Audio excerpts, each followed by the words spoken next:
Rajkot game zone દુર્ઘટનાના પીડિતોને શોધી રહ્યા છે પરિવારજનો. હજુ પણ શોધી રહ્યા છે. પરિવારને એ આશા છે ડીએનએ ટેસ્ટનો રિપોર્ટ આવવાની સંબંધીઓ હાલમાં રાહ જોઈ રહ્યા છે. સિવિલમાં સંબંધીઓ પહોંચી પૂછપરછ માટે હાલમાં તપાસ કરી રહ્યા છે. ઘટનામાં મૃત્યુ પામેલા લોકો અને ગુમ લોકોની યાદીમાં તફાવત હોવાનો મૃતકના સંબંધીનો દાવો છે. ઘટનામાં મૃત્યુઆંક ઓછો જ્યારે ગુમ થયેલા લોકો વધારે હોવાની વાત પરિવારજનો કરી રહ્યા છે. આ ખૂબ જ મોટી વાત સામે આવી રહી છે. એક બાદ એક જે રીતે સરકારના રિપોર્ટ આવી રહ્યા છે ડીએનએ ટેસ્ટને લઈને, એ રીતે અમુક કેટલાક લોકો કે જેમણે ડીએનએ ટેસ્ટ આપ્યા છે ત્યારબાદ તેઓ પૂછતાછ માટે પણ આવી રહ્યા છે કે તેમના જે ડીએનએ આપ્યા છે તેના રિપોર્ટ શું આવ્યા છે. પ્રકાશભાઈ આપણી સાથે ઉપસ્થિત છે, એવો અહીં પૂછતાછ માટે આવ્યા છે. એમની સાથે વાતચીત કરીશું, એમને પૂછીશું. આપ જણાવો, આપ અહીં પૂછતાછ માટે આવ્યા, શું કહેવામાં આવ્યું? એ લોકોનું કહેવાનું હતું ડીએનએ ટેસ્ટ જે છે એ કાલે કદાચ આવશે, એટલે અમે અહીંયા આવ્યા છીએ પૂછવા. અમે અમારું પણ સેમ્પલ આપેલું છે, એટલે કદાચ જો એ સેમ્પલ જે છે અમારા મેચ થાય છે કે નથી થતા તો આ લોકોએ ડેડ બોડી જે છે એ સોંપવા માંડ્યા છે, રિપોર્ટ આવવા માંડ્યા છે કે આ વિશે અમે પૂછપરછ માટે આવ્યા છીએ. બિલકુલ, સરકારે કેટલાક પગલાં લીધા છે. 2 પીઆઈને સસ્પેન્ડ કર્યા છે, આસિસ્ટન્ટ ઇજનેરને, એડિશનલ ઇજનેરને, ઘણા બધાને સસ્પેન્ડ કર્યા છે. હવે તમારી માંગ શું સરકાર પાસેથી? જો આ બધું સસ્પેન્ડને વસ્તુ જે છે ને ટેમ્પરરી હોય છે, કાયમ માટે સસ્પેન્ડ નથી હોતા, બરાબર. અમુક ગાળા પૂરતા સસ્પેન્ડ હોય છે, પણ જે એમના પર કડક કાર્યવાહી કરવામાં આવશે, બરાબર, મદદગારી નહીં કરવામાં આવે અને જે કોર્ટ દ્વારા સજા કરવામાં આવશે તો એ પગલાં વ્યાજબી ગણાશે. બાકી ગવર્મેન્ટ દ્વારા જો કંઈ પગલાં લીધા હોય, સસ્પેન્ડ કર્યા હોય તો એ વસ્તુ તો થતી જ હોય છે. કોઈ બી ડિપાર્ટમેન્ટની અંદર એવું લાગે કે આરોપ મુકાય એટલે થોડાક ટાઈમ માટે સસ્પેન્ડ કરી દેશે, ફરી પાછા જોઈન્ટ કરી લેશે એમની ડ્યુટી.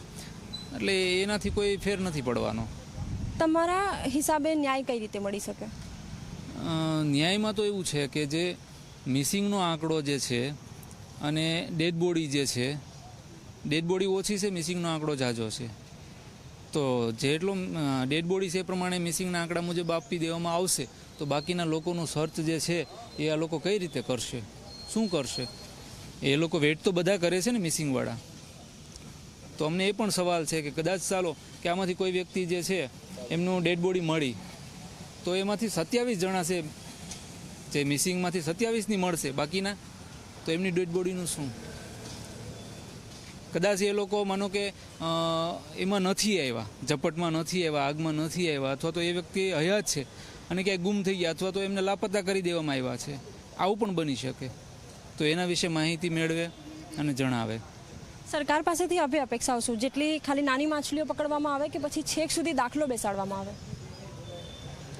મેઇન વસ્તુ તો એ છે આના માટે જવાબદાર જે છે ને એ લોકો પણ છે જવાબદાર, અને જે બિઝનેસ કરવાવાળા જે લોકો છે એ પણ. કોઈ પણ બિઝનેસનું એની પાસે નોલેજ હોતું નથી અને પોતે બિઝનેસ કરે છે. એના માટેના સેફટીના જે નિયમો હોય અથવા ખુદને ખબર હોવી જોઈએ, નોલેજ સામાન્ય જનરલી, કે ભાઈ અમે જે કામ કરીએ છીએ, જે જગ્યા પર આ જે વસ્તુ છે અને જે ત્યાં આગ માટેના જે પદાર્થો જે છે એ આપણે સામે જ મૂક્યા છે. આ જે છે ગેમ ઝોન છે એવી વસ્તુ હતી, ત્યાં આગ માટેના પદાર્થો એમને આપવામાં જ આવેલા હતા. આગને ખાલી એક ચિંગારી તમે આપો એટલે આગ જે છે વિકરાળ સ્વરૂપ લઈ લે, એવી સ્થિતિની અંદર ત્યાં તમે ગેસ વેલ્ડિંગ કરો છો, બરાબર, આવી વસ્તુ તમે જલન પદાર્થો રાખો છો. તો એ નોલેજ હોવું જોઈએ ઓનરને ખુદને, બરાબર.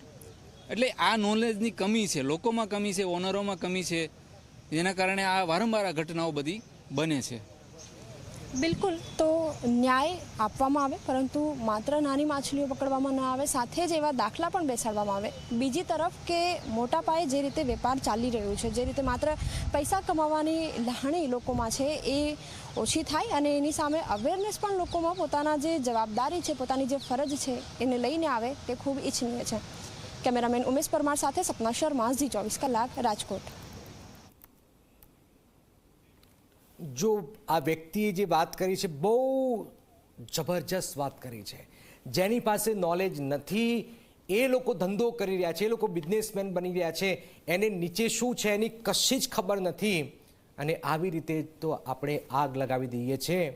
તો જેને કશી ખબર નથી એ પૈસા આપીને બધું જ લઈ જાય છે, સર્ટિફિકેટ લઈ જાય, બધું જ લઈ જાય, પણ ક્યારેક આવી આગની ઘટના